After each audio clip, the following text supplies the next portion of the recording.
बोडोलैंड होना चाहिए, टिप्रालैंड होना चाहिए, गोरखालैंड होना चाहिए, कार्बी आंगलोंग होना चाहिए, दिमासा हासाओ को भी अपना ऑटोनमस स्टेट मिलना चाहिए। देखो, आपका जो डिमांड है ये कॉन्स्टिट्यूशन के बाहर नहीं है।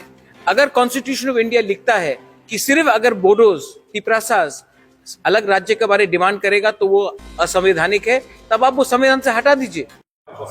सर, आज बोडोलैंड टेरिटोरियल काउंसिल का बीपीएफ का जो प्रेसिडेंट हाकाम मोहल्ले ने जी। फिर सिर्फ शपथ ग्रहण किया। यहाँ में आप त्रिपुरा से आके भाग लिया हुआ, किस क्या बोलोगे? देखिए, मैं पहले भी आया था कैंपेन करने के लिए, हांग्रमा जी के लिए, बीपीएफ के लिए।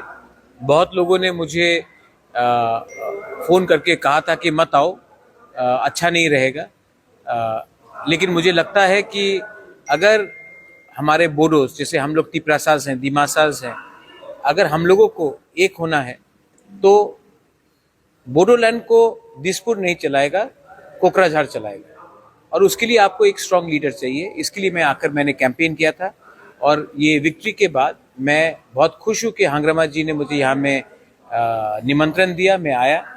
लेकिन मुझे एक ही बात कहना है कि अगर बोरोस, दिमासास, कार्बीज और हमारे जो इंडिजिनस लोग हैं, तीवा है, मिसिंग है, इंडिजिनस लोग हैं, अगर हम लोग सब एक हो जाए, हाजोंग है, कोच है, तो आसाम का जो नेक्स्ट पॉलिसी होगा वो इंडिजिनस और ट्राइबल के इंटरेस्ट में होगा।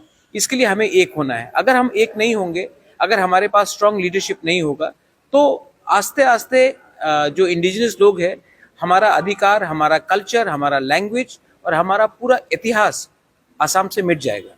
तो इसके लिए I think you need a strong leader, and in Hagrama you have a strong leader, that's why I have come to support him. One decade पहले बोडो, दिमासा, त्रिपुरी एक साथ मिलके बोडो नेशनल फेस्टिवल ऐसे भी किया गया, लेकिन बीच में ये अब हांग्रमा है, मैं हूँ, हम लोग कर सकते हैं। दिमासा से भी बहुत अच्छे अच्छे लीडर्स है, लाइक डैनियल लांगथासा है, और ये इनका इंडिपेंडेंट व्यू है। हम लोग क्यों नहीं कर सकते? हम लोग गारोस को भी ला सकते हैं, हम लोग हाजोंग्स को भी ला सकते हैं, राभास को भी ला सकते हैं। देखो, जब तक हम लोग ओपनली एक नहीं होंगे, ये लोग हमें डिवाइड करके हमें नीचे रखेंगे। आज मैक्सिमम जो आपका ऑयल है, मैक्सिमम आपका चाय बागान है, मैक्सिमम जो गैस है, लाइमस्टोन है, ये सब हमारे एरिया से निकलता है। लेकिन रुपया हमारे एरिया में नहीं आता है, या फिर अगरतला या फिर दिसपुर या फिर दिल्ली में रुक जाता है, क्योंकि ये लोग नहीं चाहते कि हम लोग एक हो। ये सब फेस्टिवल करके अगर हमारा यूथ जो जेंजी है, अगर एक संग मिलेगा, गाएगा, गाना गाएगा, एक संग स्पोर्ट्स खेलेंगे, फेस्टिवल में शामिल होंगे, तो हम लोगों का एकता बढ़ेगा। और जिस दिन हमारा एकता बढ़ा, वापस हमारा इतिहास और हमारा रूल वापस कोई रोक नहीं सकता। इसके लिए ये लोग डरते हैं, इसके लिए हमें बांटते हैं।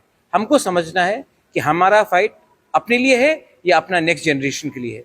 अगर नेक्स्ट जनरेशन के लिए है तो हमें अपना ईगो, अपना पार्टी को भूलकर अपने जाति को एक करना चाहिए। सोसाइटी के लिए यूथ जनरेशन को क्या मैसेज देना चाहोगे? देखो, हम फेल हुए हैं, इसके लिए आप लोग आज इस प्रॉब्लम में हैं। लेकिन अगर आज हमने जाति के बारे पहले परवाह किया और पार्टी के बारे बाद में, पार्टी ने 75 साल में हमें डिवाइड किया है और इसके लिए हमारा जाति पीछे हो गया। अगर जाति को सामने रखते तो पार्टी तो खुद ब खुद चलता है। अगर जाति सुरक्षित नहीं है, अगर जाति is not safe, then what will you do with parties? So I think it is very important that we unite as society and then we try to take our next generation ahead.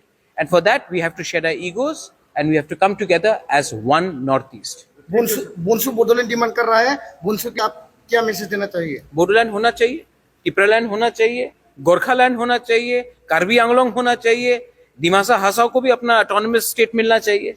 देखो, आपका जो demand है ये constitution के बाहर नहीं है। अगर कॉन्स्टिट्यूशन ऑफ इंडिया लिखता है कि सिर्फ अगर बोडोज, तिप्रासाज अलग राज्य के बारे डिमांड करेगा तो वो असंवैधानिक है, तब आप वो संविधान से हटा दीजिए। लेकिन जब तक संविधान में है आर्टिकल 2 और 3, आपका डिमांड करने का अधिकार आपके पास है, and I support you. Thank you sir.